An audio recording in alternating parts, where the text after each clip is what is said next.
Here we have an unfortunate reality of exactly what we're facing and what we're up against in terms of and what we're trying to mitigate with the human-wildlife conflict. This is a young female leopard, maybe 18 months old, that we had gotten a report of a calf that had been killed. We'd received it from somebody in the village and we reacted to it. When we reacted to it, unfortunately, we were a little bit late. And when I say that, the guy had already gone and put this horrible piece of machinery, a gin trap, caught her on the back right leg. He had already dispatched of her by the time we got there, and we caught him in hand with trap and skin. It was a success for us in catching a well-known poacher, a person that has been actively hunting leopards and taking their skins for sale.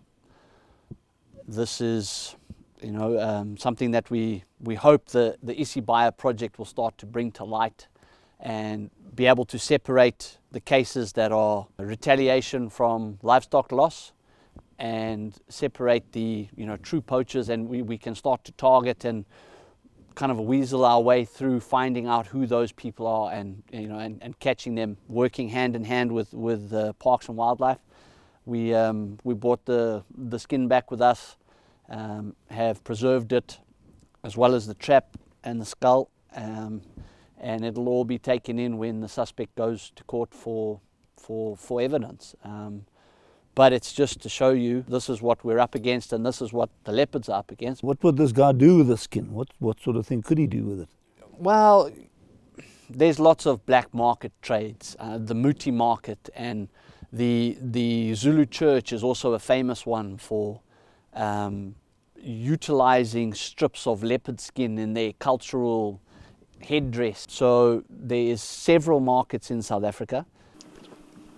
There's a new laboratory that's been set up in Vic Falls, which we're hoping that now we can start DNA sampling all of our, even leopards like this that we find, so that they can start matching skins that are found and recovered in black market Muti sales in Johannesburg, as well as anything to do with cultural headdresses and things like that. We can actually start matching the DNAs to try and isolate where the majority of those animals are coming from, and we can start to target the markets. It's all information. We're just a small piece of what we hope will become an even bigger puzzle, but we are, even as Isisbaya, trying to contribute to that as much as we can. So that people can do those investigations and have better knowledge on, yes, these cats are, or there's a certain amount of skins that they've recovered that are coming from Zimbabwe, and specifically the western region of Zimbabwe. It will all be valuable information somewhere along the line. I've noticed in Zululand that a lot of their church ceremonial dress sort of involves a leopard skin. So correct. It's obviously going to be a huge problem in the future. The church is growing, so is the human population is growing. There's a ever increasing demand for pieces of leopard skin, and a fella, especially after the pandemic, guys have been out of work. Businesses that they were in have closed, or maybe they just didn't have work to start with. But a day's work in the field with a trap or a pack of dogs or whatever the case may be, wire snares, catching a leopard like this fetch anywhere between 14 and 20,000 rand, equivalent of just over $1,000 US, which for a local tribesman here is maybe a year's worth of wages. So it can be a very profitable business for them. So you've got the two aspects coming in there. You've got the retaliation, the guy who's retaliating because that leopard killed a goat or something, and then you've got the commercial side as well, the guy who's making money out of the skin. And quite often what we find is that people who are involved in the commercial market use that excuse that the leopard has committed or killed a livestock, a beast, a sheep, a goat or something, as an excuse to kill it.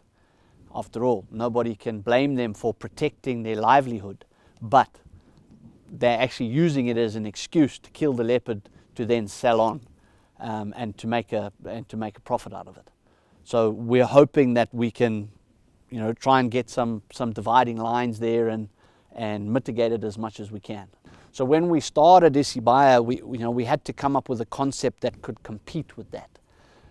With all the merit and demerit systems and things like that we've put in place, we hope that we can separate the reaction killings from the actual poaching, and then be able to target the actual poaching of these animals and bring that and minimize that.